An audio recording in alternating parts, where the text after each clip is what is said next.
back. They don't have the same DNA. Yeah, fucked you up. I flatlined twice. Or 3 times. Did you check your DNA after? I haven't been the same since. Yeah, exactly. Every time you came back, you had to do different DNA. Every time you came back, you were a different person.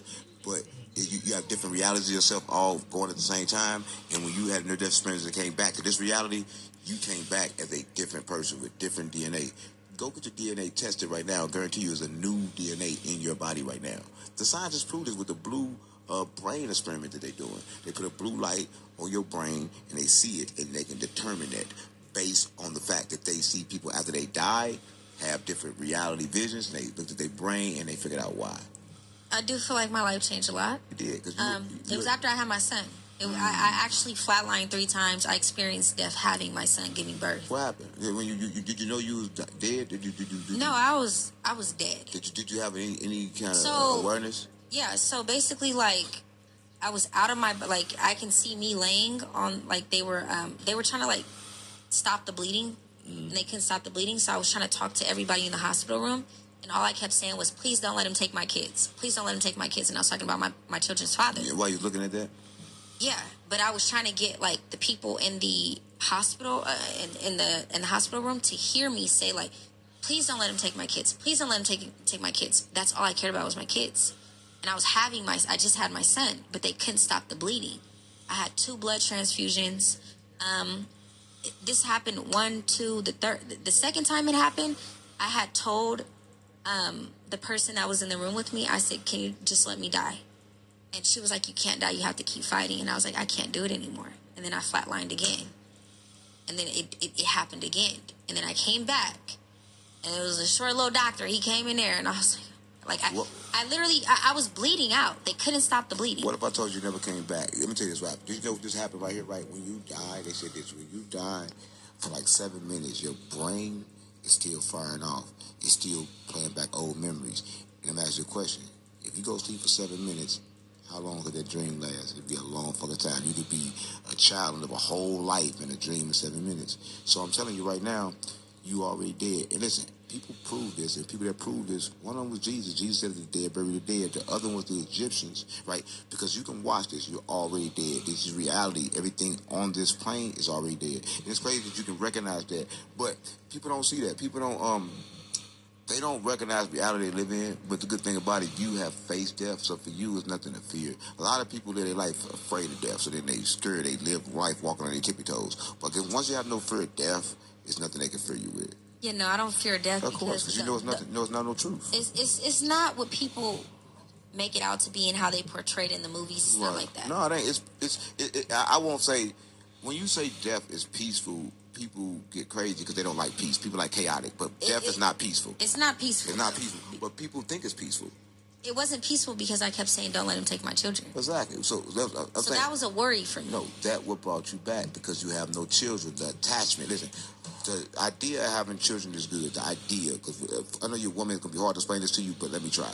The idea of having a woman is great. The idea of having a child is even better because this is you. This is your lineages, whatever the fuck they call this word. But an idea is just an experience. It's you learning how to manipulate energy, how to grow up energy, how to conduct shit, how to be fruitful and multiply your knowledge, multiply what you know. You are the divine feminine, meaning you like the earth. You know how the earth, you get the roses and shit, the sun hit them, they stand there, they look beautiful, and they grow and they blossom, but then they can spread all over.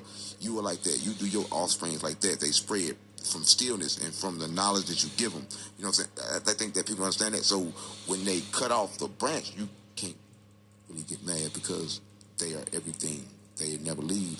You never leave. You are always here. Everything is you. A lot of hard to explain that to a woman because women don't want to hear that. But the attachment in life where people get people stuck at this realm.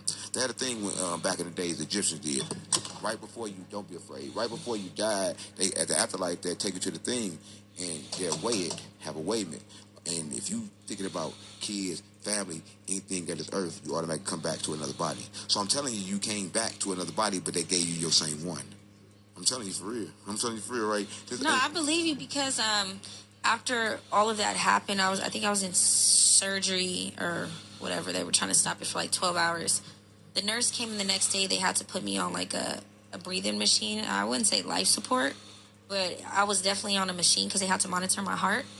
And the nurse came in and she said, "You're a miracle, Mom, because you were supposed to be dead." Now, you chose to stay here and I raise. didn't choose because I told them to I'm cool. Every time they brought me back, like, I was like, this is too much on me. But then when I, like, died, I was just so worried about my kids. I was like, I cannot let him take my kids. That's what happens. I'm telling you, when you die, any attachments that you have to this realm pulls you back.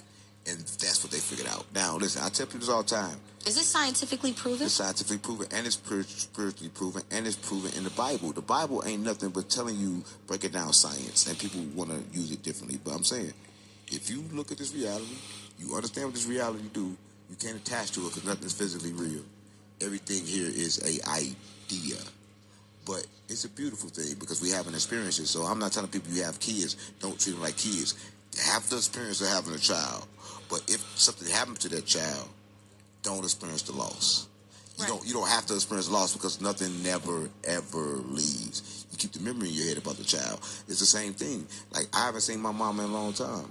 I keep the memory in my head, top right here of my mother, so I see her all the time. When I think about her, I see her, right? And she's still breathing, right? And if she was dead, the same memories would be in my head. They can't take the memories away from your head when somebody died, right? No. It's because people don't die. Energy just transfer. Look, that's a crazy story. I never knew that happened, right? But wait, I have a question. So my son was born on March 3rd, 2020. The same day as my father. Your son could be your father. All over again. Yeah, he could be your father. And my father's name is Jesus. Yeah, your son could be your father. And your son, if you talk to him early on in his life, he probably gave away clues to make you determine that this is my father.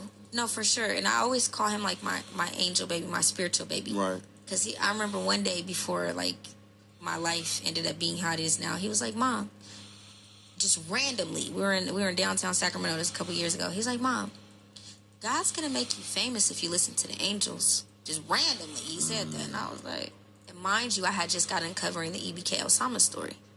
He ain't lying. You right. you right here now, and children know everything. And listen, I'm gonna say this: that could be your father, right? Because we just swap out bodies at the same time. We swap out shells. The same spirits are here if they don't do the life right. And a lot of times, your father probably loved you so much he had to come back, and now he your son. No, he your son. No, I'm telling you, everything is here. It never leaves, and he could not leave you, so he came back to be with you, and he came back to be your son. The problem is, now he forgot. He wanted you so bad, he forgot who he was. A lot of people don't understand this, and a lot of people will never understand this, but hopefully you understand this. Workplace retaliation